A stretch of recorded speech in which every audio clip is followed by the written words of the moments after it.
ఈరోజు మా ఇంట్లో పాల తలకలు చేస్తున్నాము. అది కూడా కట్టెల పొయ్యి మీద చేస్తున్నాము. కట్టెల పొయ్యి మీద చేయడం అంటే అది పెద్ద టాస్క్ కదా!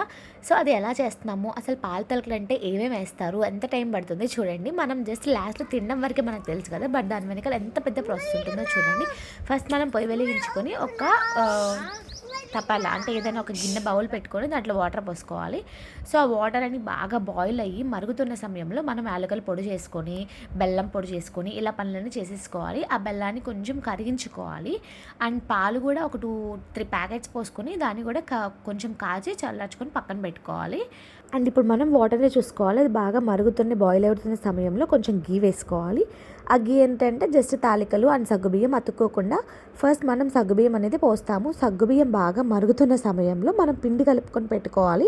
అంతలోకి ఆ సగ్గుబియ్యం బాగా బాయిల్ అవుతాయి అంటే ఉడుకుతాయి అనమాట. సో, ఈ టైంలో మనం పిండి కలుపుకుందాము. పిండి అంటే బియ్యం నానబెట్టి మరాయిచ్చకొచ్చి అండ్ దాంట్లో కొంచెం మైదా పిండి కూడా వేసి బాగా మిక్స్ చేసి కొంచెం ఉప్పు అండ్ మనం కాచి పెట్టుకున్న బెల్లం వాటర్ పోసుకొని బాగా గట్టిగా ముద్దలాగా చేసుకోవాలి. సో, పిండి అనేది మరీ థిక్‌గా ఉండకుండా, మరీ లూజ్‌గా ఉండకుండా ఇలా మీడియం కన్సిస్టెన్సీలో ఉండాలి. సో, మనం ఇప్పుడు పాల తాలికల మూకిడి అంటారు. ఆ మూకిడి తీసుకొచ్చి దాంట్లో ఆ పిండి అనేది వేసి ఇలా ఒత్తాలి. సో, ఇది పాల తాలికల మూకిడి. మీకు ఎవరికైనా తెలిస్తే కామెంట్ సెక్షన్‌లో షేర్ చేయండి. అండ్ ఇలా పిండినంతా ఇలా తాలికల కోసం ఇలా మూకిడిలో వేసుకొని ఇలా ప్రెస్ చేయాలి. ఆ ప్రెషర్ అనేది మనం బాండీ మీద పెట్టకూడదు. అంటే ఆ మూకిడి మీద పెట్టకూడదు. జస్ట్ పిండి మీదే ప్రెస్ చేయాలి.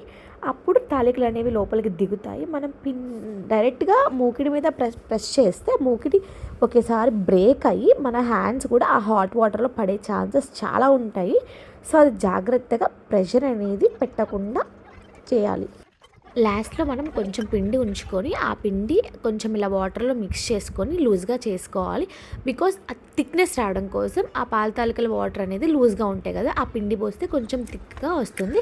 తర్వాత మనం బెల్లము అండ్ కొంచెం ఉప్పు అలా వేసుకొని సాల్ట్, స్వీట్ అన్నీ చూసుకొని యాలకుల పౌడర్ కూడా వేసేసుకొని బాగా మరగనివ్వాలి. అంటే బెల్లం అంతా బాగా బాయిల్ అయ్యి ఆ తాలికలకి పట్టే వరకు మనం కొంచెం బాగా బాయిల్ చేయాలి. సో, ఆఫ్టర్ బాయిలింగ్ ఇంకా డైరెక్ట్‌గా దించేసి మనం కాచి చల్లార్చుకున్న పాలు అనేవి లాస్ట్‌లో పోయాలి దించే టైంలో. అప్పుడు పాలు మంచి టేస్ట్‌గా ఉంటాయి. సో, మనం దీనికోసం ముద్దపప్పు అనేది రెడీ చేసుకోవాలి. బికాజ్ దీంట్లోకి ముద్దపప్పు చాలా టేస్టీగా ఉంటుంది. సో, ఈ పప్పు, ఈ పాల తాలికలు వేసుకొని మనం తింటే దాని టేస్ట్ అనేది అసలు చెప్పలేము. చాలా